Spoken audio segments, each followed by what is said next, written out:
Inside the studio, the atmosphere is like the calm before the storm. Across the table from Newsmax sits 74-year-old television personality Bill O'Reilly.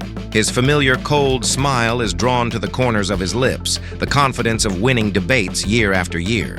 He thought this interview would be another easy game, one where he would impress the audience of his show by outsmarting the young Democrat Congresswoman Jasmine Crockett. But the woman sitting in front of him is different. Jasmine Crockett, sharp-eyed in a burgundy blazer, was ready for a blow that would turn O'Reilly's own weapon back on him. "Ladies and gentlemen," O'Reilly began, his voice filled with old-fashioned arrogance.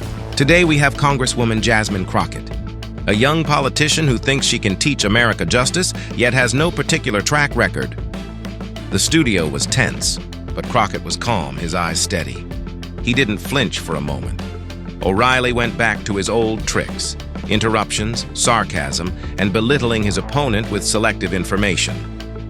He attacked Crockett as a representative of the radical left, belittled his lawyerly career, and accused him of wanting to make light of things, not solve problems. This was typical O'Reilly, taking control of the discussion, putting his opponent on the defensive, and imposing himself in front of the audience. But he didn't realize that Crockett was a seasoned civil rights attorney who had fought back against repeated attacks in court. At one point, O'Reilly snorted a challenge. "What accomplishment do you have that Americans will remember?" Crockett nodded slowly. "Thank you, Mr. O'Reilly. Your question actually proves you didn't do your homework." Then he organized his response. He listed the historic cases he had won as a civil rights attorney. He mentioned the bipartisan bill he had, co-sponsored to end homelessness for veterans. He tore apart O'Reilly's confusing statistics one by one. Finally, he fired the arrow that stunned the studio. "You called me an ambulance chaser." Funny, coming from someone who has settled multiple sexual harassment cases and lost his primetime show because of the scandal. O'Reilly was speechless. Finally, Crockett uttered the line that instantly spread across the internet. "The difference between you and me is that I do the work, and you just talk about the work."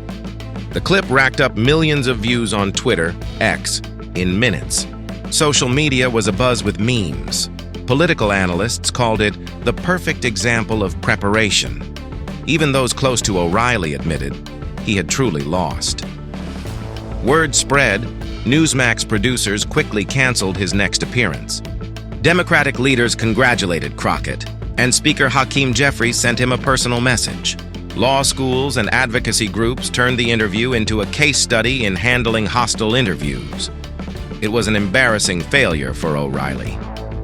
And for Crockett, it was a moment that transformed her from a rising voice to a powerful national leader. O'Reilly thought he could easily defeat Crockett. But in the end, the no-spin zone he had created proved to be his downfall.